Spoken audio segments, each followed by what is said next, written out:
Okay guys, so it's been a while since I got on here, but I thought I would get on here again and do a quick tarot pull.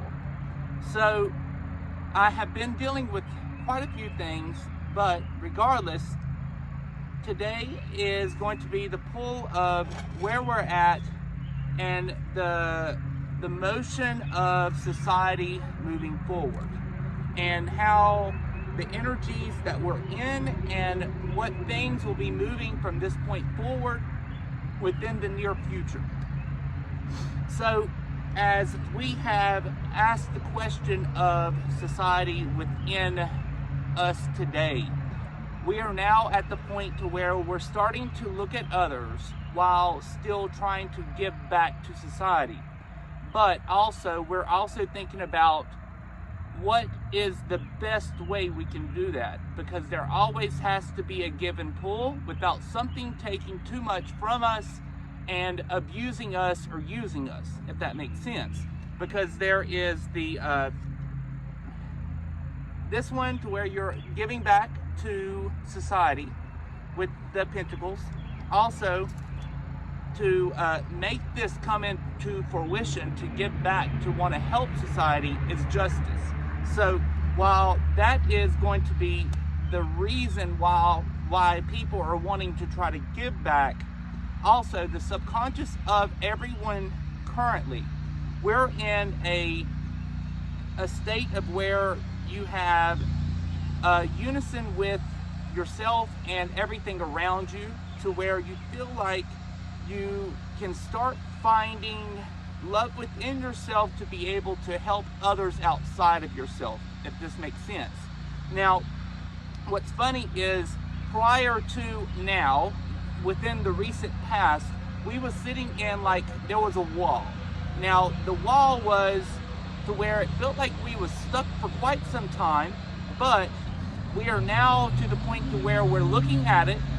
And you should know, the only time that I want to do this, I'm trying to beat my partner while doing it, and then my neighbor wants to mow. So this is how shit goes in my life.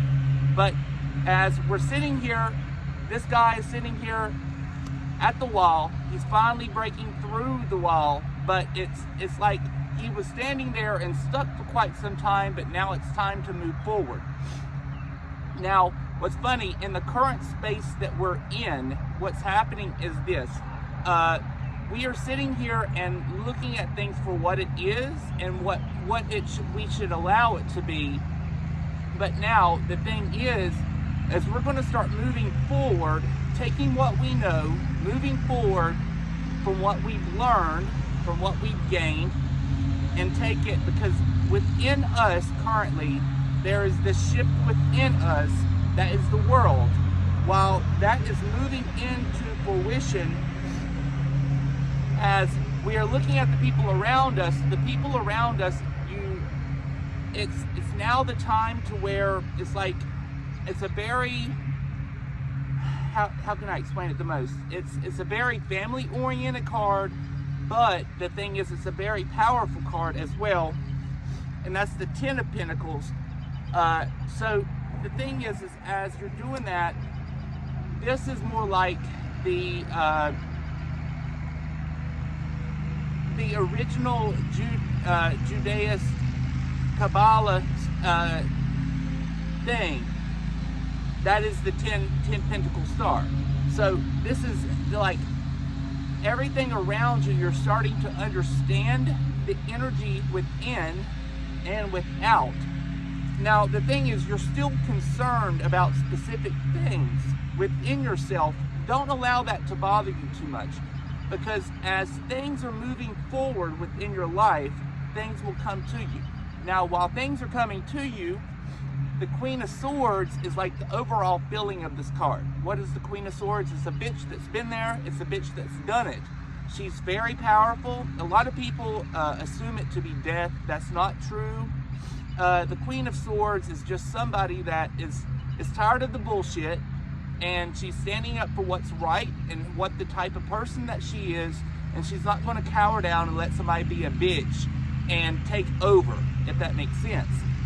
Now, I wanted to double down And the reason I thought this would be a good pull to be able to pull out, because I was starting to do my Oracle cards and double down on this deck. And so let me get into it. Now with the same energy of that first pull, I'm doing the Oracle deck on top. And what really resonated with me after I did this was this specifically, is the problem within everything is we have to allow ourselves to surrender to all these problems that's happening. And by doing that, you will start accepting yourself and allowing this self-love to flow within you to be able to examine things for what they are. Because currently our subconscious is in like this void. And during this void that we're in, a void is not a bad thing, particularly in this read, it's not a bad thing. Sometimes it could be, sometimes it can't be, sometimes it's like on the fence. But right now I feel the void as being us just understanding things and allowing it to like run off our shoulders. Because before, where we were at, it was more or less like a destructive mode. From like the COVID era up into today, people are still running off of this destructive mode. And that is subconsciously, it's like everything is just like destructive around us at this point. So we have to look at it for what it is, and for what we're willing to allow to come from us and through us from this point forward, okay? So as we do that, in the current frame of mind, we're going to be looking at it through a different scope of intentions. With that said, we're going to start looking at it with an open heart and with love. And while doing that, we're going to start looking at it with a creative mind, to where we can start seeing things on a more sovereign level. Because as we do that, we'll start to reclaim certain aspects and attributes that you see within your family that might have been taken advantage of you, energy that they may have been consuming from you. What's going to happen is you're going to be able to reclaim that energy and use it for yourself. And that's what I saw in this deck, and I was like, oh shoot, maybe I should just like throw this out there, because I've been going through quite a few surgeries here lately, and I haven't been feeling well. So I thought this would be a good one for you guys to look at and simmer on, and hopefully I can get on here in a few days. So as we're moving forward, our hopes and fears is, our hopes are the ascension process as a human species. And that is the hopes that everybody is, that's going to be, that is the feel of this pool. While now you have to allow yourself, while we're doing this, don't always feel like you're obligated to do things or people are forcing you to do things. Allow yourself to break the boundaries and get a little wild. Not crazy wild, but just think about it, feel it, and trust your gut. And that is the pull for what we're about to start moving into. And I will leave it there. Bye guys.